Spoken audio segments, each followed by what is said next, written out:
Hi, everyone. This is Caroline from Fiat Integrative Health in Franklin, Tennessee, and you're listening to the Fiat Health Podcast. We believe that now more than ever, the healthcare industry has become a place of confusion. And over the years, we have been asked countless questions about what true health and integration for the whole person looks like. Join us every other week as we explore topics ranging from primary care and women's health to counseling and spiritual health. We're so glad you're here. Hey, everybody. Welcome back to the Fiat Health Podcast. This is Caroline. I'm a family nurse practitioner and founder of Fiat Integrative Health. And today I'm joined by Ashlynn. How are you, Ashlynn? I'm good. How are you? Good. Tell everybody a little bit about yourself. I am also a family nurse practitioner here at Fiat. I see whole families, and it's kind of fun that both of our little babies are now here together in the nursery. I know. Yep. So today we're going to talk about postpartum nutrition, but first we're just going to talk a little bit about our own journeys. I know. Well, I have a almost 6-week-old.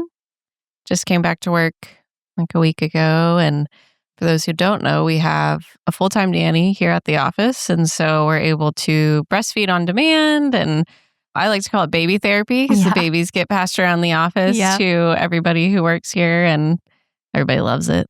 So yeah, I'm very much in the thick of freshly postpartum. Correct. Yes. And this is my first baby, but I feel like even, sweet Lydia is your 7th baby, and it still doesn't get easier. Nope. And I have been fortunate to be here around lots of women who have birthed lots of babies to help support me in postpartum. And, I know it was really helpful for me to have my community here and fellow mom friends, so I could be like, is this normal? What is happening to my body? So it's been really sweet. But we wanted to do a podcast about it because I just feel like it's kind of relevant. Yeah, we're in it. It's relevant. I know. And all day. We talk about more all day and all night. And all night. All night long. All night long. Many people, respond to me, like, oh, well, I mean, you've done this before. Right. Like, it's not a big deal. And I'm like, yeah, like, I know that it'll end eventually, but like, still doesn't make it easier. It's still really hard. I know. It's been fun. So I think the biggest thing, like take-home message-wise, that we want to transmit, let's say with this podcast, is be gentle on yourself, for one. It is not like, oh, postpartum, did my 6-week checkup and now I can get back. Everything's going to be normal again. I mean, it's, your body takes a year at least to recover. And that's just your physical body. Right. Like think about, emotionally, spiritually. I mean, and it's not even that you're recovering in the sense of going back to who you were. You'll never be the same. Right. You've completely changed. And so kind of embracing that, and just how can we really support God's design for our bodies in this postpartum period? Yeah, totally. That's the biggest thing. So tell us, Ashlynn, what are what is our body doing now that we're postpartum? Like, why the heck do I feel this way? Yeah. Why am I sweating all night? Right. Well, there are so many hormonal shifts that happen, not only when you're trying to get pregnant, when you're pregnant, and then when you are postpartum. I mean, as soon as that placenta is delivered, you have a major shift in hormones. So within 24 hours, actually, you don't get any sort of break. No. So with the delivery of the placenta, that's when estrogen and progesterone plummet. I mean, go down hard and fast. When you're pregnant, your progesterone is high, usually. Should be the whole time you're pregnant, and that's kind of why you feel good. And then when progesterone, or your happy hormone, plummets, that's when we start to get that emotional shift, and physical shift. So this can affect mood stability, sleep quality, serotonin and dopamine, which are your happy hormones, joint stability. So, you're probably told when you're pregnant, you have that relaxin hormone, and that's why you're all loosey-goosey. Well, it does not get better postpartum. Vaginal dryness, low libido, night sweats, all of those things are related to that just drastic drop in hormones. Yeah. And one thing too to note, so like baby blues, is definitely related to that. And this feeling of like, why do I feel so sad? I have a new baby. And all of that is internal for the most part. And so one thing that we do here, just a kind of an aside, is our women's health team uses progesterone postpartum to treat anxiety and depression. And that is not like mainstay treatment. No. Like I don't know any OBs outside of NAPRO that treat with that. So just if you're feeling super down postpartum, you're one of our patients or not. I mean, our women's health team sees anybody, like please reach out, because I know it's made an incredible difference in a lot of women's lives who have suffered from postpartum depression, and sometimes that postpartum depression actually looks like postpartum rage in my experience. Yeah, it can look different for everybody. Yeah, exactly. It's not just the crying and the sadness. It can be this, I just feel super on edge. Yeah, definitely. And it's huge very much hormonally related. And so I love that we treat with progesterone because it's, Zoloft can help and does work and help. And it can definitely be a tool that needs to be used. But if we can support the body naturally with progesterone, like, great, so much better, right? Totally. Than throwing an SSRI at it. Yeah. So. And, another thing happening is with postpartum comes breastfeeding for a lot of women. And prolactin is the dominant hormone in that case. So when prolactin is high, estrogen and progesterone stay low. So this affects ovulation when prolactin is high and the rest of your hormones are low. It suppresses ovulation normally. This is a aside. Do not rely on breastfeeding as birth control. You may still be ovulating. Just to get a little aside there, but it lowers estrogen tone, blunts libido, again, alters dopamine. So again, we're just reinforcing there's so many things lowering those happy hormones and making you feel just not yourself. And the other thing that prolactin does is it increases your metabolic demand. And so we're going to talk a little bit about why nutrition is so important in the postpartum phase, not only for recovery, but also for lactation and breastfeeding. So we're going to kind of go through those things too. Yeah, and I definitely see in postpartum women that frustration with the low libido, like, it's so hard. Like, why don't I feel like being with my husband? And it's like, well, that's kind of God's design. I was about to say, it's on purpose. Now's not the time. Yeah, right. I know. We don't want to get pregnant again right now. Right, not right now. Yeah. No. So it's not in your head, and it's not really something to be fixed necessarily, but it could be really frustrating. And then, not the last thing, because there's so many things that can happen postpartum, but the other big thing that we wanted to talk about is thyroid vulnerability. So this, Caroline mentioned the baby blues, low libido, fatigue, things like that. Yes, all of those things can be common postpartum, but there can also be a reason biologically or physiologically, I should say, that's happening. And so the thyroid, you're at a high risk for postpartum thyroiditis, believe it or not. Just add that to the list of things that can happen postpartum. But this is very common, and this actually has happened to me. And you can either go into like a hyperthyroid phase, and that can cause like anxiety, palpitations, things like that, or hypothyroid, fatigue, hair loss, depression, things like that. So that is also something to keep in mind, that we keep in mind here with our postpartum patients, that, your baby blues and your just extreme fatigue may not just be due to that drastic hormone shift or you not sleeping, etc. So that's something important to keep in mind. Yeah, it's something worthwhile, especially if, you have a history of thyroid dysfunction for one, but even without that, doing some basic labs at that like 8 to 12 week postpartum mark, which in my opinion is probably like the hardest part of postpartum. You're 2 months, 3 months, just figuring things out. Yeah. You've been exhausted for a long time now. So checking in on, again, basic labs, thyroid, vitamin D, ferritin, because sometimes another factor that we're not going to talk too much about is, you lost blood when you give birth. Yeah. And so sometimes you can be iron or you can be anemic. And so we're trying to build back up that blood loss. And so that could also be playing a role in your fatigue. And so definitely not just dismissing everything. Well, it's just because I'm up all night. It's just because I'm tired, getting some labs to make sure there's nothing else that we could be doing to support your body. Exactly. So we really wanted to kind of hone in on postpartum nutrition.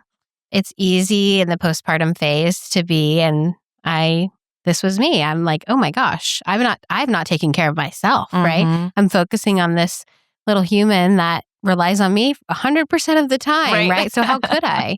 So we kind of wanted to dive into what nutrition should ideally look like in a perfect world, right? But for healing, for all of these, hormone management, thyroid management, things like that, we can tackle a lot of these issues, these common postpartum issues with just nutrition.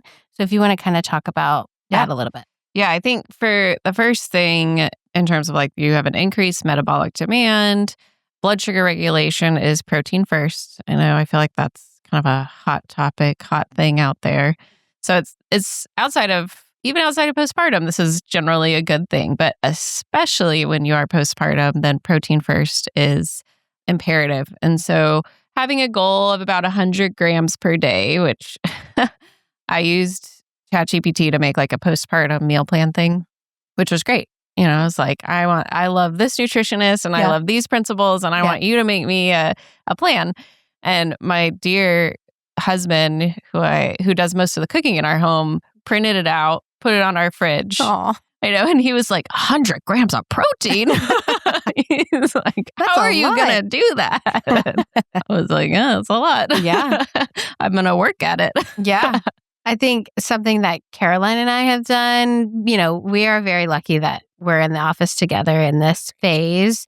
We have made a goal between the two of us to focus on like getting a lot of protein in the mornings especially, and then having high protein snacks available to us.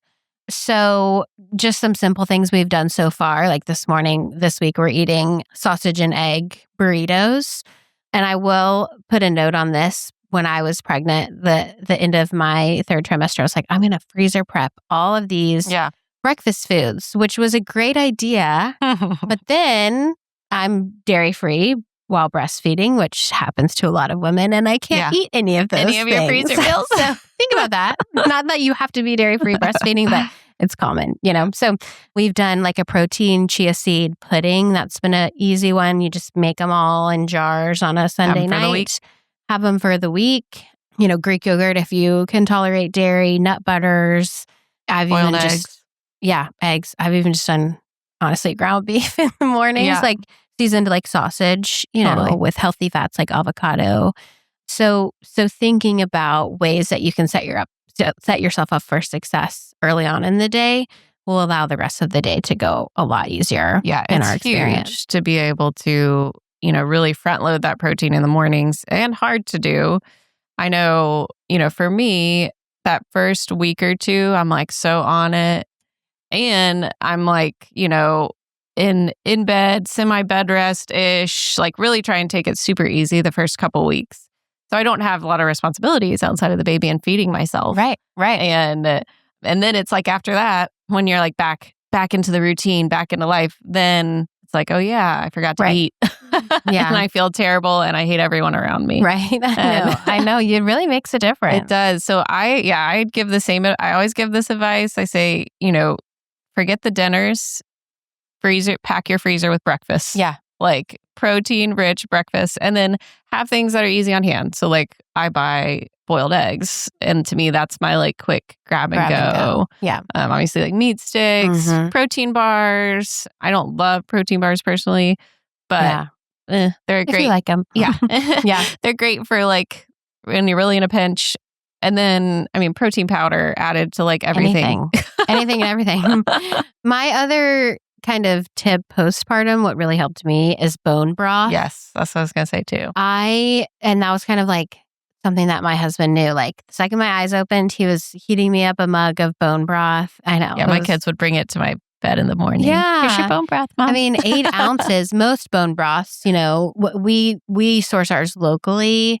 There are some high quality ones in the store too, but just, be careful, read labels. But usually 8 ounces is like 20 to 30 grams of protein. That's easy. Easy, warm, healing, full of collagen. So bone broth is my postpartum and just general in life, but definitely postpartum. Definitely postpartum. That made the biggest difference for me. Yep. That, and I would make like bone broth hot chocolate with protein powder. So I was like, this is like 50 grams of protein in a cup. Yeah, I know. Don't knock it till you try it. Sometimes when I say, just drink bone broth, people are like, oh. But seriously, a little bit of lemon, some are flavored. I say add honey. We call it tea in our house. Okay, good. So you just add honey and tell the kids it's tea. And they're like, great, I love it. Yeah. We can put, if you're local, to like the Middle Tennessee area, we can put some. We'll link out some places. Links that we get our. Absolutely. Oh, that's what I was going to say. Collagen. You can also add collagen to coffee. To coffee. Do not drink coffee first thing in the morning, postpartum. You are doing yourself a disservice. I'm so sorry. I am like, that's what I want. I want to sit and like drink my comfort coffee. It's not even that I like need the coffee. I just want that because you will set yourself up for failure. Always get some kind of protein. Literally, even if it's just like one boiled egg or something before you drink your coffee. And then I like to add collagen to my coffee just to boost it even more. So that's another option is like adding a little bit of protein to your coffee. Obviously, it changes the flavor a little bit, but that's an option. And doing all of these strategies also helps with blood sugar stability, which 100% is important in pregnancy too, but postpartum even more so to try and avoid those afternoon crashes, anxiety, irritability, things like that. Well, and when you're on top of all of the hormonal changes we talked about, when you are sleep deprived, it totally throws off your insulin sensitivity. And so you're at an even higher risk for that metabolic instability so you have to really be focused in on like regulating your blood sugar, which if you're working at protein first, your blood sugar is going to follow. It's going to be regulated when you're doing that. Exactly. And that's so important for lactation, breast milk production, is making sure that your blood sugar stays stable. Yeah. So like another example would be like when we make pancakes, I always have sausage or eggs first before I have pancakes with the kids, So just little things. It's not that you can't have carbs or you can't, have a bowl of ice cream, but really trying to be strategic about it. And then 2, something that I do as a snack in the evenings helps me not wake up hungry already. And so usually like 8 o'clock, I don't like eating like right before bed. I'll either do like bone broth hot chocolate, lots of protein, or even just like turkey and cheese if I'm eating cheese or something like that. Do you do anything at night? I do like to end my night with bone broth. I think it's just kind of settling, calming, bone broth hot chocolate. I have been doing like Cocoa June, the yogurt. They make a high protein yogurt because if you're dairy free, that's kind of the hard part. Is like Greek yogurt is such a good source of protein. But Cocoa June makes one with a good amount of protein in it. So I'll do like that with some berries and, just like a little sweet. I always like something a little sweet in the evenings. Little honey syrup drizzled in there. Yeah, some dark chocolate, Ooh, yes. Antioxidants. Yeah. Yeah, definitely for the antioxidants and nothing else. And the last postpartum like nutrition thing that I would say, so if we're going to talk about like what to focus on would be protein and blood sugar stability, which kind of go hand in hand. And then mineral repletion is the next biggest thing.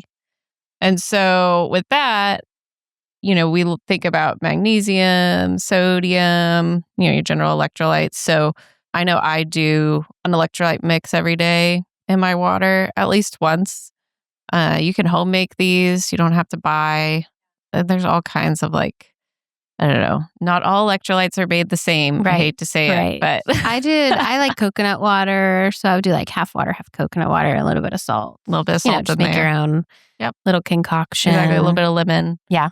But on top of, you should know we need to stay well hydrated, but you also want to be bringing those minerals back in and not just too much plain water without also adding in the minerals. Right.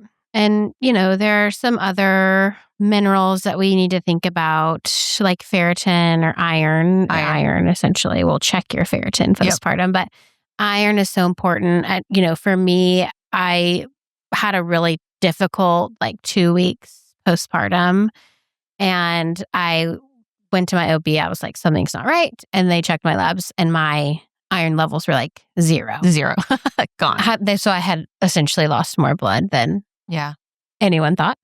And so I was like, then that's a perfect example of me sitting there postpartum being like, man, I feel horrible, but I just had major abdominal surgery. I'm awake all the time feeding this baby. Like all this is new. And then my OB was like, no, your iron levels are trash. And I got started on iron and beef organs and increased iron-rich foods. And within a week, I was like, oh my gosh. I'm a new person. I'm a new person. Like I was just thinking, oh, this is just postpartum. This is why I feel so bad. Right. But it wasn't. It was just simply my iron levels, simply. I mean, but that was the answer, right? And so, really just being aware. And that doesn't mean that your iron levels had to be low in pregnancy. Mine were not. Mine were normal. But in that postpartum phase, they just took a major crash. So that's something to think about too, as an example of that's not necessarily normal. Yeah. So, yeah, absolutely. Yeah. But I would say that's not uncommon. Totally. No, it's very more common than talks about, I think. Yep. Mm-hmm. So we talked about labs we would typically check. So I would say CBC, which will tell you if you're frankly anemic. Ferritin, that's your iron stores. I would probably add on just a general iron panel as well. And then checking for your TSH and free T4, general thyroid panel. Unless you have a history of autoimmune, obviously, or Hashimoto's thyroiditis, that's its own. Vitamin D levels, I think, are always great to check. I would love them to be checked in pregnancy regularly. Not all OBs check your vitamin D level. But when we're talking about, there's a general recommendation with breastfeeding for all infants to be supplemented with vitamin D. I don't know about you. I hate blanket recommendations. Yeah, totally. Like, because people are like, well, why? You're like, well, it's recommended. That's why. And it's like, no, it's because moms are vitamin D deficient. Mm-hmm. And so therefore your breast milk is vitamin D deficient. So if you know that you're not vitamin D deficient, then great. You don't need to be supplementing your baby with vitamin D unnecessarily or yourself with vitamin D. Now, I will say 95% of the time you're vitamin D deficient. Right. So, but I would like to know for sure. And so we always recommend too, like there's the option of you can supplement mom with vitamin D and then that will get enough. Baby. Yeah, transfer to baby through the breast milk as opposed to just giving the baby a dropper and leaving mom still with low vitamin D. Right. I don't know why you would do that. Yeah. Yeah. And, kind of speaking of blanket recommendations, we're recommending these labs at like 8 to 12 weeks postpartum, but that doesn't mean, like in my scenario where I'm 7 days postpartum, right? Like something is wrong. That doesn't mean that we can't do them sooner or that you shouldn't advocate to get them done sooner. And I think that's why Fiat is so unique because I'm seeing your newborn at day 5 of life, but I can also check in with you, right? And at 2 weeks and at 1 month. And that's what saved me. I truly believe postpartum is that my child's pediatrician also sees me. And she looked at him and she looked at me. She looked at him. She said, he's yellow.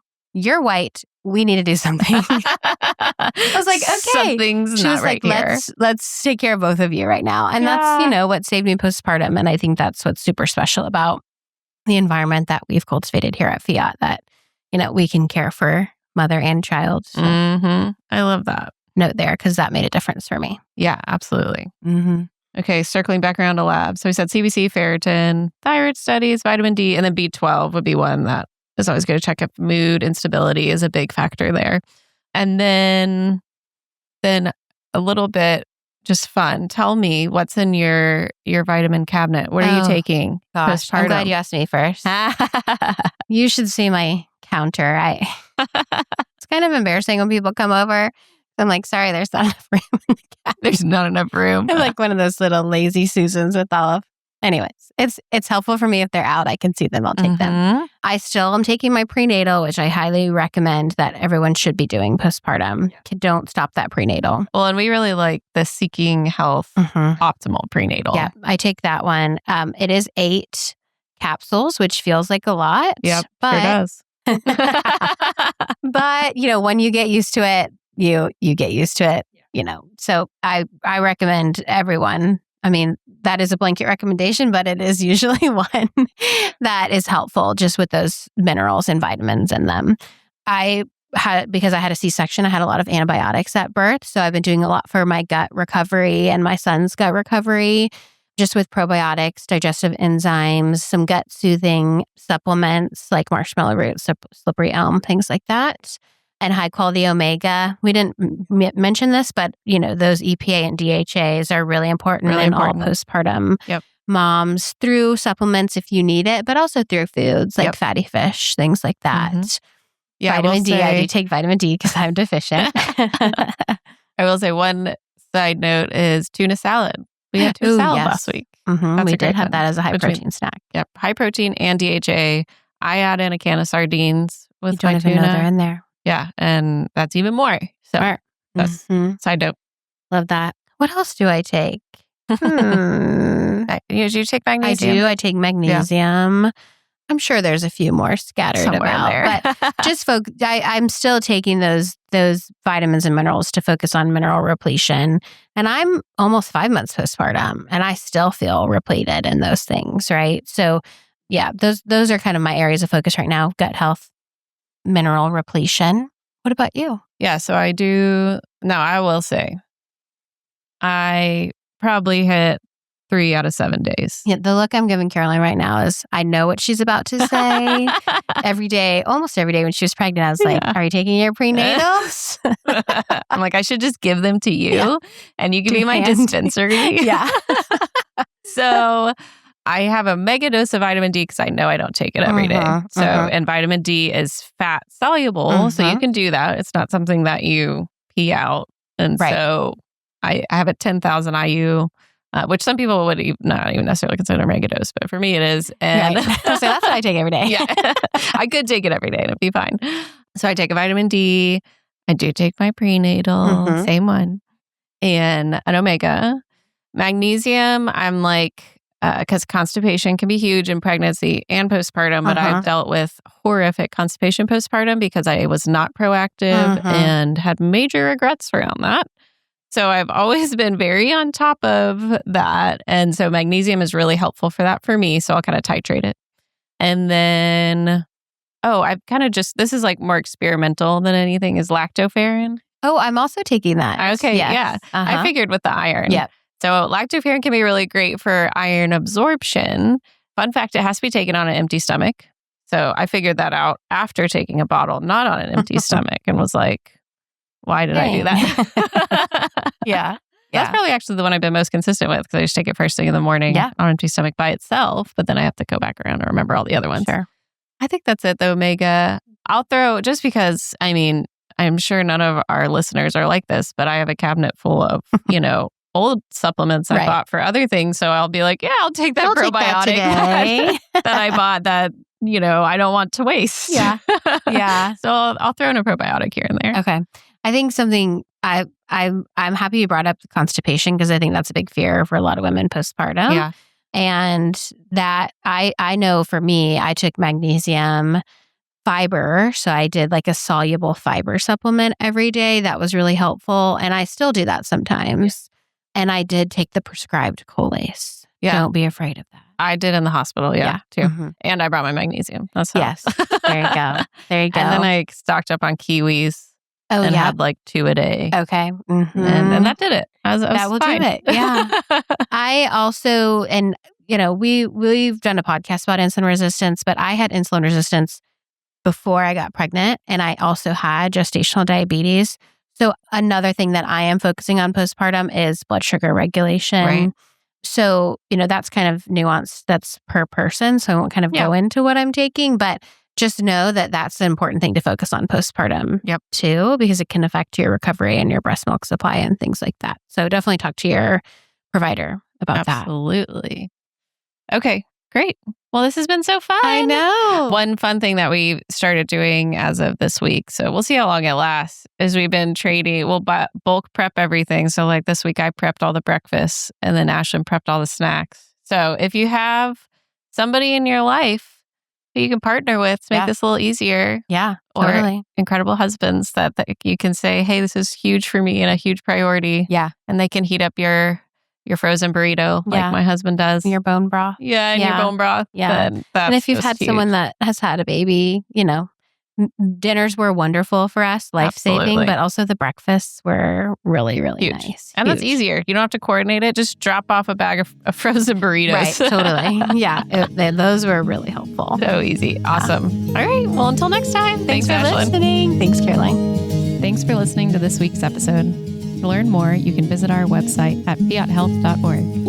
If you enjoyed this episode and you'd like to help support the podcast, please subscribe to our show on your favorite podcast platform and leave us a review.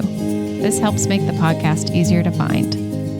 Lastly, if you'd like to reach out, ask a question, or suggest a topic for a future show, send us an email at media@fiathealth.org. God bless.